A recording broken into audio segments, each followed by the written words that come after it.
Greetings everyone, and welcome back to the channel that will make you a Minecraft legend. Today we'll be talking about tips for living and surviving in the Nether. Before we begin, if you're new, make sure to like and subscribe, and let's get started.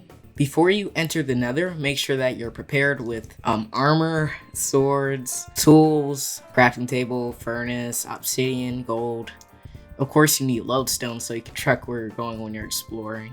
Without further ado, let's enter. Now that we're in the Nether, I would suggest you to build a house like I just did right here. This is a great example because the materials I'm using are not flammable. Since we're in the Nether, it's literally a lot of fire there, so I suggest that you make sure you build out of non-flammable materials such as this type of wood that I found in the Nether. I think it's warped wood planks. Sounds like a great choice in my opinion. You can choose whatever wood in the Nether that you think is interesting to you, but I prefer the bluish color.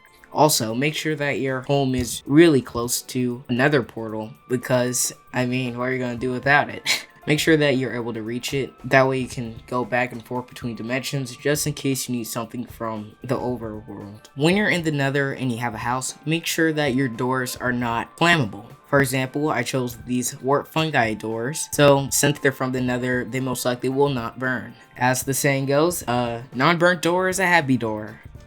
Alright, now that you have your home, now you're ready to explore, right? If so, then make sure that you have lodestone and a lodestone compass. First, we'll get a normal compass right here. Then we'll right-click our compass to the lodestone right here. Now that we have a lodestone compass, it's able to track this lodestone right here. If I move anywhere, it's always going to point at this lodestone right here. So I'm going to run away now. No matter how far I go, it will always point right back home. While you're outside in the Nether exploring whatever's out there, it's great to grab a couple of striders. I have a video about that right up on the top right corner of your screen. So I'll make sure to click that to see how to ride a strider in Minecraft.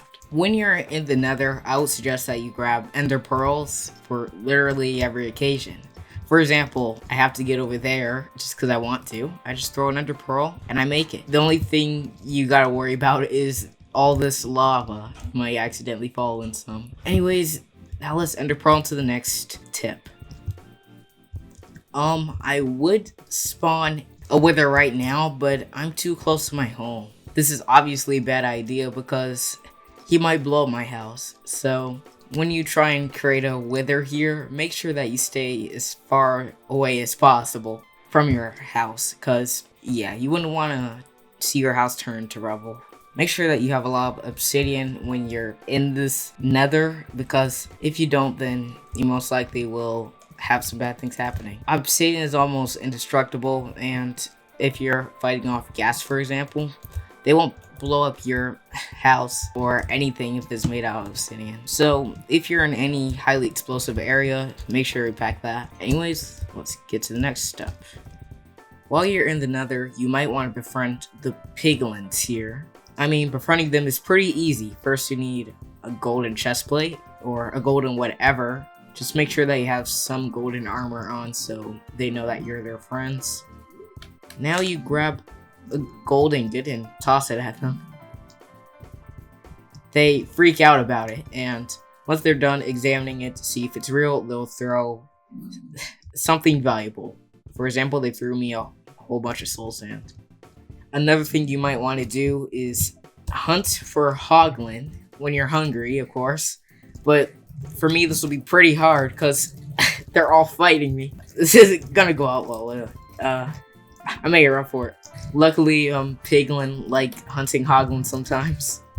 And you can get a bunch of raw pork chop from this, so I would call this a harder way to get food, but that's literally the only way you can get food here. So visit your home, the overworld sometimes, because it can be pretty dangerous here if you spend all of your time here. For example, you might want to go and get some actual animals that you won't have to fight. Maybe even save a villager, fight the ender dragon. Just make sure that you have fun in this world. The only thing you gotta worry about here though is lava, pigmen, sometimes piglin and hoglins. literally everything here can be a threat, so if you're prepared like I am, then maybe you'll get through this really easy. But if not, then that'll be a great challenge. Anyways, I hope you guys enjoyed this video. Make sure to like and subscribe, and I hope you have a great day.